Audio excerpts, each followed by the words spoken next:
Globalization. It's the reason you can have an avocado in Iceland and a deep-fried Mars bar in Dubai. The reason your phone was made in China and your clothes were sewn in Bangladesh and your coffee was harvested by someone who's definitely not being paid enough. But what is globalization? Where did it start? And more importantly, why don't I have any cargo?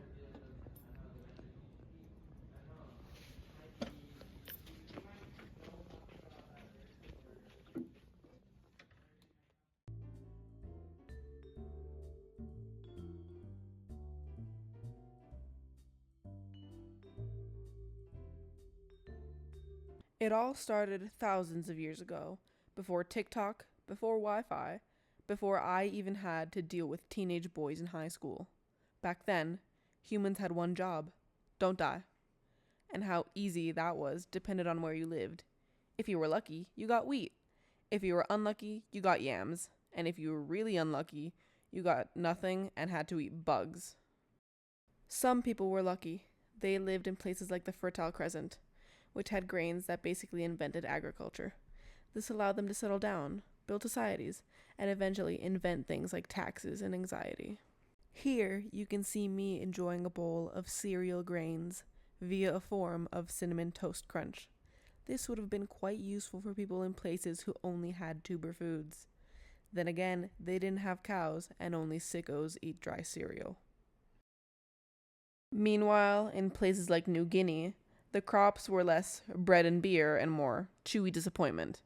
Plus, there were no big animals to domesticate. No cows, no horses, not even an emotional support llama. So, while some civilizations were using their extra time to invent math and weapons, New Guineans were having a busy time trying to stay alive. This means that when it came time to colonize the world, certain places were already ahead, sort of like that kid in class who got a tutor when you were still eating glue. And the thing is, once people got cargo, they wanted more and more. Eventually, they started confusing their wants with needs. You see it today, people queuing for days to buy a new iPhone even though they have a perfectly good iPhone. People posting videos of their Lululemon collection or their massive Shein and Temu hauls, where people leave comments such as overconsumption core and TSPMO.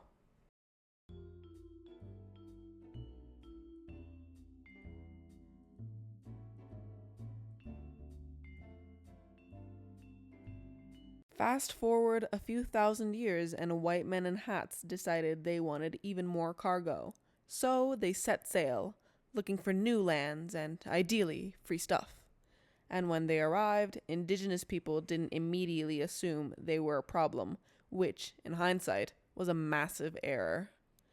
In the past, when strangers arrived on boats, people assumed they were friendly, probably because they didn't have X, the everything app, to warn them otherwise. But if history has taught us anything, it's that if men in hats show up on a ship, something terrible is about to happen. This comic shows what would have happened if Native Americans had the same level of skepticism as modern airport security. But they didn't, because back then the only baggage claim was literally claiming people's baggage and land and culture. Imagine if Native Americans had been the ones suspicious of the European settlers. If they had asked for passports, background checks, maybe a quick questionnaire. Are you here to steal our land and massacre our people? Circle yes or no. History might have gone very differently. Europeans took gold and land and entire civilizations. In return, they generously offered smallpox. This all resulted in a lot of European men writing history books about how brave they were for doing it. You have to admire the confidence of these men. They showed up somewhere, uninvited, wiped out half the population, and then named a disease after themselves. The Spanish flu. They could have at least called it something neutral like, oops, all plague. And colonization didn't just mean taking land, it meant replacing entire cultures. This is why today, people in India drink Starbucks pink drinks, people in Africa speak English, and people everywhere watch Marvel movies, whether they like them or not.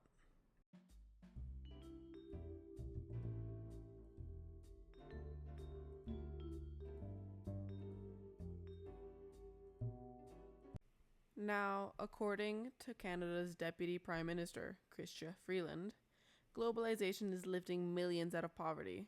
And she's right. Sort of. If you ignore all the sweatshops, the economic inequality, and the fact that a billionaire could easily end world hunger, but instead chooses to build a rocket shaped like a rich man's insecurity. Canada, a country famous for politeness, maple syrup, and never experiencing a real third world problem. If you live in Canada and your biggest issue is running out of Tim Hortons coffee, you might not be the best person to explain globalization to someone working 14-hour shifts for $2 a day. That's like a fish explaining the concept of drowning. It's technically involved, but they don't really get it. Globalization does create jobs, but they're not always good jobs.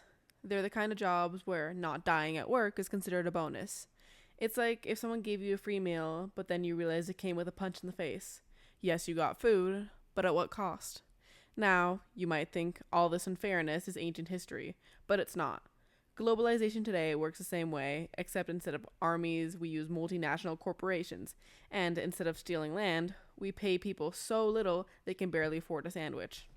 You see, companies don't invade countries anymore. They just set up factories with wages that are so low, calling them jobs feels like an overstatement.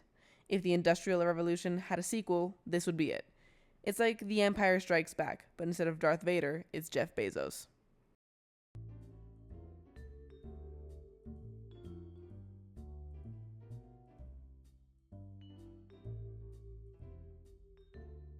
The truth is, globalization isn't new. It's just colonialism with a Wi-Fi connection. It started with a few lucky civilizations getting ahead, then taking over, and now pretending they're helping. The global north still has all the cargo, while the global south is still trying to catch up. It's like a middle school relay race. All the athletic kids form one team, and the rest of us get screamed at to catch up by our teammates, who are equally as lousy as us. So yes, globalization does lift people up, but it also keeps others down, lots of others down. And unless we start treating trade, labor, and human rights with actual fairness, the only thing we're going to be lifting is Elon Musk's next rocket. All of these t-shirts are extremely cheap, and somewhere, someone is being paid for that price. So the next time you buy something suspiciously cheap, ask yourself, am I helping the economy? Or am I just part of a really bad pyramid scheme where I'm not even close to the top? But globalization isn't just about cheap labor. It's also about destroying the planet. When companies move production to the cheapest place possible, they also move pollution there too. Developing countries get the factories, the toxic waste, and the rivers that catch fire. Wealthy countries get cheap products and the privilege of pretending their reusable Starbucks cups are saving the environment. People say, oh, but electric cars will fix everything. Yeah, except the lithium for those batteries is mined by people working in horrific conditions. So, in a way, it's still exploiting people, just more quietly. And the cars are hideous.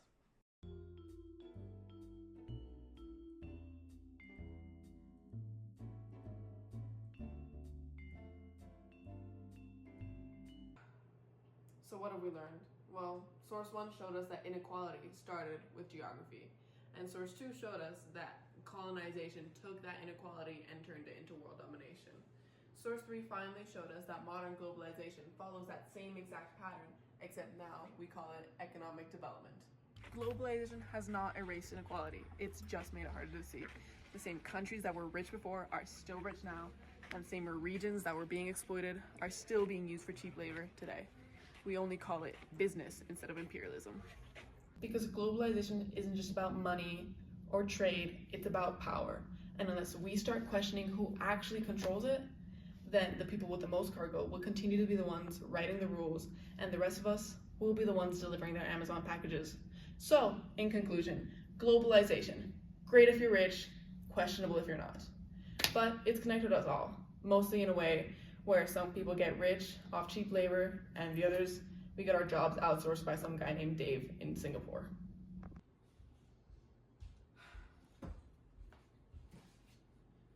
So what's next? Well, we can either find a way to make globalization actually fair, or we can wait until billionaires globalize Mars and then start the whole thing over again.